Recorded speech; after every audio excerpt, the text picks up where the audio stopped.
Seriously আমি না বুঝতেছি না তুমি এরকম কেন করতেছো। আচ্ছা তুমি আমাকে বলো, বিএসসির জন্য আমার কানাডাতে স্কলারশিপ সহ সবকিছু রেডি ছিল। তুমি বললে এখন গেলে নাকি আমি তোমাকে হারাবো, তোমাকে অন্য কোনো ছেলের সাথে বিয়ে দিয়ে দিবে। ওকে ফাইন, আমি সবকিছু ক্যান্সেল করলাম। তারপর তুমি বললা তোমার বাবা বলছে যে বেকার কোনো ছেলের সাথে বিয়ে দিবেন। আমি সবকিছু ছেড়ে আমার বাবার বিজনেসে বসা শুরু করলাম, যেটা আমার এতটুকু ইন্টারেস্ট ছিল। আমি আমার সব ইচ্ছা ছেড়ে তোমার জন্য পারফেক্ট হওয়ার চেষ্টা করলাম। তারপরও কিসের কমতি থেকে গেল যে তুমি আজকে এঙ্গেজমেন্ট রিংটা ফেরত দিয়ে দিচ্ছ? আরে আমাকে কারণটা তো বলো অ্যাটলিস্ট। কোনো কারণ নেই, আমার মনে হচ্ছে না আমাদের একসাথে থাকাটা পসিবল।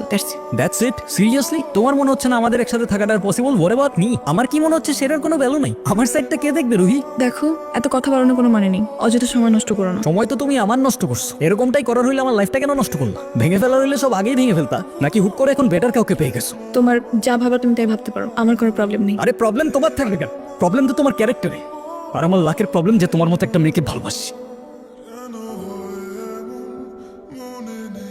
বাই। ওই হ্যাঁ? 1.5 বছর হয়ে গেছে কিসের? প্রতিদিন তোমার এখান থেকে ভার্সিটিতে নিয়ে যাই, আবার এনে ড্রপ করি। হ্যাঁ তো। আমি কি রাইড শেয়ার করি? না তাইলে তেলের টাকা তুমি দাও। না, কেন লাগবে? দিব। মারবো একটা। আচ্ছা তোমার কি আমার ইফোর্টস গুলো চোখে পড়ে না নাকি? তুমি কি বাই এনি চান্স আমাকে প্রপোজ করতেছো? I guess yes. দম নেই, এভাবে কেউ প্রপোজ করে? দেখো, প্রপোজ করায় না তো আমার এক্সপিরিয়েন্স আছে, আর না বলতে পারি কবিদের মতো শের বা শায়েরি, কিন্তু এটুক বলতে পারি যে সারা জীবন আগলায় রাখতে পারবো, আর এফোর্টসে কোনো কমতি থাকবে না, আই সোয়ার। কসমকাটা ভালো না। কার্ডগুলো আমার পছন্দ, তাই নিচ্ছি। আর তোমার ব্যাপারটা আমি ভেবে দেখবো। Bye. I'll take that as a yes. আমাকে মাফ করে দিও রোহি, আমি না বুঝেই তোমাকে অনেক কথা বলে ফেলছি। তুমি আমাকে একটাবার বলতা, এতদিনেও কি তুমি আমাকে এতটুকু চিনতে পারলা না? একটাবার বললে কি আমি তোমাকে ছেড়ে চলে যেতাম? তুমি আমাকে ছেড়ে যাবে না বলি তো আমি তোমাকে বলিনি। কেন তুমি চাও যে আমি তোমায় ছেড়ে চলে যাই? হ্যাঁ, তুমি কেন আমার এরকম একটা জীবনের সঙ্গে তোমার সুন্দর জীবনটা জড়াতে চাও বলো? তুমি ছাড়া আবার কিসের জীবন? আমার জীবনটা তো ততক্ষণই সুন্দর যতক্ষণ সে জীবনে তুমি আছো। রেহান, সব জেনে শুনে এরকম করার না কোনো মানে হয় না, বুঝলি? আমি তোকে যেটা বলছি সেটা তোর ভালোর জন্য বাবা।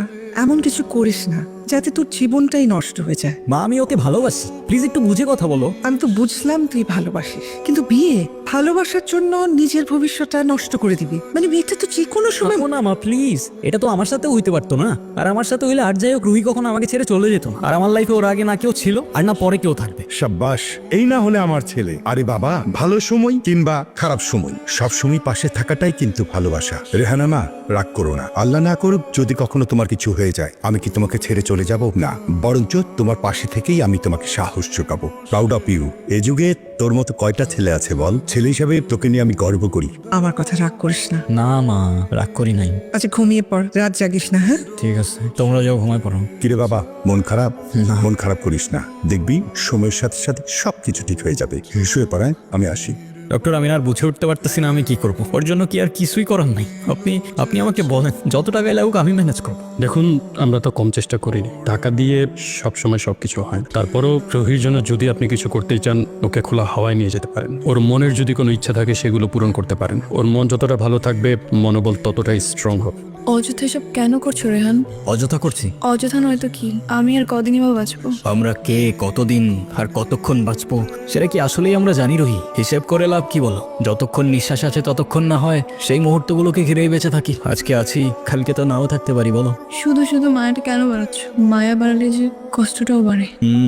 তাহলে তো খুব চিন্তার বিষয়। দাঁড়াও, এক্ষুনি তোমার মন ভালো করে দিচ্ছি। তুমি কি ভিডিও করতেছো? Yes sir. আমি তোমাকে ছবি তুলতে বলছি, ভিডিও করতে বলিনি। আচ্ছা, তুমি যে আমার সাথে এত দূরে আসছো, তোমার বাসায় যদি জানতে পারে? কিভাবে জানবে? কে বলবে? যদি আমি বলে দেই? এই না, একদম না। বাসায় জানলে আমার খবর আছে। ওকে, তো ফিউচার রুহিকে তোমার কিছু ইচ্ছার কথা বলো, তাই ও দেখে নিতে পারবে যে তোমার ইচ্ছাগুলো আদৌ পূরণ হইলো কিনা। ইচ্ছে? আমি তো সেভাবে কোনো ইচ্ছে ভাবিনি। তো এখন ভেবে বলো। আচ্ছা, কোনো এক বিকেলে আমি তোমার সঙ্গে সমুদ্র দেখবো। ওকে, আর? আর সেই সমুদ্রের পাড়ে দুজন মিলে সন্ধ্যাবেলা ফানুস উড়াবো। আচ্ছা, কারণ সমুদ্র আমার অনেক প্রিয়। তুমি আমি অনেক অনেক মজা করবো। এই নাও তোমার বিকেল, আর ওই যে রইলো তোমার সমুদ্র। চোখ বন্ধ করো। কি? তো বলো, আর কি বাকি রইলো? আর কিছু বাকি নেই। Wrong answer. আছে তো ফিউচার রোহিকে জানানোর মতো আর কোনো ইচ্ছা? না, এটা তেমন কিছু মনে পড়ছে না। বুঝছো, যেটুক চাবা ওইটুকুই কিন্তু পাবা। পরের বার বললো না আমি জিজ্ঞাসা করিনি।